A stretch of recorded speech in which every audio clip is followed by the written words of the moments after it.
Welcome to Think Out Free Your Imagination. This podcast is about the imagination of me, Jennifer Purcell, and other neurodivergents and neurotypicals, and how our imagination is still vivid because we are neurodivergent, and about my imagination I used to have when I was little and bringing it to life and sharing it with you. I hope that you enjoy this first episode and that you will be inspired to email me if you want to be interviewed about your imagination that you had when you were little. I will put my email in the podcast description for you. Good evening. So tonight's episode will be about what inspires architects. Today we will explore what inspires architects to create beautiful buildings.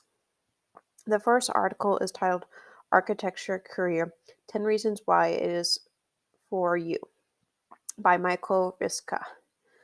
We will be exploring 2 articles today. So what motivates a person to become an architect? An architecture career is really about providing a service of creating a functional environment for clients with a variety of needs and wants. Having a passion for understanding different types of people and cultures helps fuel the process. 1. You love projects. You naturally organize everything under the phases: a beginning, a middle, and an end. You take pride in the process and thoroughly enjoy each phase of the project. You constantly go back and forth between thinking the details and the big picture of the project. Number 2, you have preferences, lots of them. Many people don't have any preferences about the stuff you have preferences about. That could be about how things look, work, or operate. Maybe you have a strong opinion about how you drive to work every day. Maybe you overthink things. That's okay. Number 3, you stink at math and don't care. A lot of people say, I always wanted to become an architect, but I'm not very good at math. I can't tell you how many times people have said that to me. The reality is that many architects aren't that great at math either. The ones that are use those skills to become engineers. Number 4, you have a passion for people. Just as much as buildings or environments, you love learning about human beings, their cultures, and their differences. It is a never ending topic of fascination. How are people different? How do they live differently? How are people affected by geography and climate? How do religion, economics, and personal beliefs change how people interact with their environments? And then you look at how the architecture is affected. How do poor people live versus rich people? How do people in LA or NYC live versus the rest of America? How do Americans live versus Europeans, Asians, or the rest of the world? How do disabled people live and interact with the environment? Oh, that's a good one. How do humans interact with the architecture is what makes it so exciting. Number 5, you have a passion for space and environments just like you do for people. You're highly affected by your surroundings. You can see, feel, and understand the energy in the environment. You may have relationships with objects, buildings, and spaces similar to relationships you have with people. Number 6, you can be both a generalist and a specialist. Architecture is such a broad subject that you can never learn it all. My professor once said, architecture is a reference profession. Architects shouldn't try to memorize everything. They only really need to know where to go to reference the information they are looking for. All architects are generalists by default. Being a generalist is beaten into them. Every step of the way, it's the point of architecture school and the licensing process. They generally know a little bit about many different subjects to be able to guide their support team of specialists. Number 7, you actively design everything. Design is about making decisions. Designers actively enjoy the design making process in all areas of their lives. Everything is designed or shall I say, goes through a similar design making process. Every decision that presents itself provides an opportunity to practice the decision making or design process. Number 8, you are willing to sacrifice something. Um, Everyone sacrifices something for their architecture career goals, with becoming an architect at some point. Maybe it's a relationship, their social life, being in college for a long time, graduating with an enormous amount of student debt, or even their mental and physical health, which I don't recommend or support.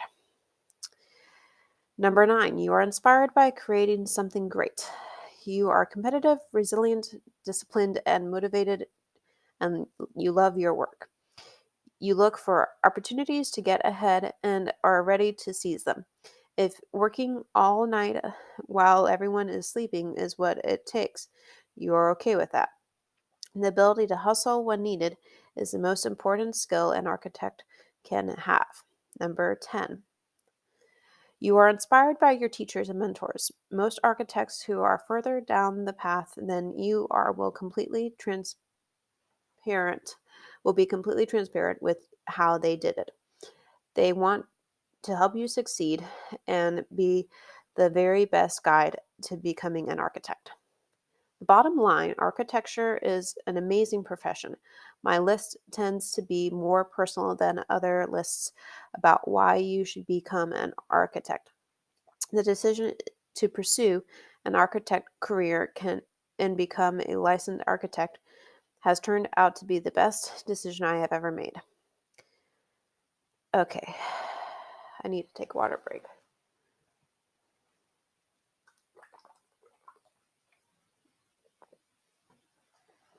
The second article is titled, What are the factors that inspire architectural design? From the Build Review. Quote, imitating nature. The environment is the primary source of inspiration for many designers. Nature is a treasure trove of many excellent ideas that we still try to learn and uncover today. Some modern buildings mirror their designs from nature. It is one of the most proven and tested ways of extracting pure ideas. The term for this technique is biomimicry. Purpose-driven. Sometimes brainstorming can only get you so far. A reliable way of any designer to get inspiration is by thinking of fitting the designs and the project's purpose. By contemplating the various forms of presenting the project's aim and in essence, its creational shape. This method is one of the best and most common in terms of use. And the next one is story driven. A narrative is also an excellent source of inspiration. A simple story can be a perfect foundation for an idea or concept. Take the Burley Albright, as an example. The inspiration comes from a rising sail because the people and the area's culture revolve around fishing. The buildings tell people about the story of the people, the land, and the culture.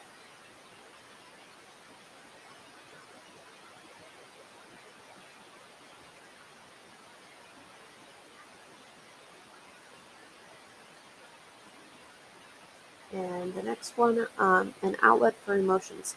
Feelings can also motivate and inspire a designer to create something grand or bold. Indeed, most of the beautiful artwork we see today comes from what the artist felt at a particular time. Designers do the same when creating a concept for projects. Often they dig deep in their guts to find that flicker of emotion that will eventually burn their passion. Um, Shapes and objects. Even using a simple shape can be a starting point for an architectural design. The Selfridges store in Birmingham's early Bullring shopping area is an excellent example. The curved method of compromising the curved method compromises loom discounting, creating a futuristic and recognizable structure that one multiple allocates the year after finishing it. Imitation of previous works. People refer to it as the highest manifestation of flattering, but it is a proven method for getting a fantastic piece of inspiration for many designers. Many structures around the world are copies of iconic buildings. Some people may think that copying these buildings is a form of thievery, but others would argue that these structures result from a strong feeling towards the work. History. From the Great Wall of China and the Eiffel Tower in France to Big Ben in London, every city has its history and an accompanying monument that encapsulates it. Architecture is an essential element of many accounts, from the Agra Quad and the Forbidden Palace to the Taj Mahal. Many designers will employ historical structures as inspiration for current designs. Gothic steeples and stained glass windows are still in fashion as focal points in various residential and commercial structures to create something spectacular. Conclusion. There are other means for designers to pull inspiration from sources that are not conventional for now. These are the basics where one can commonly extract the essence of various concepts. Getting new ideas from these essences is not an easy feat. If you need one for your next project, consult a professional who can guide you into making the next one.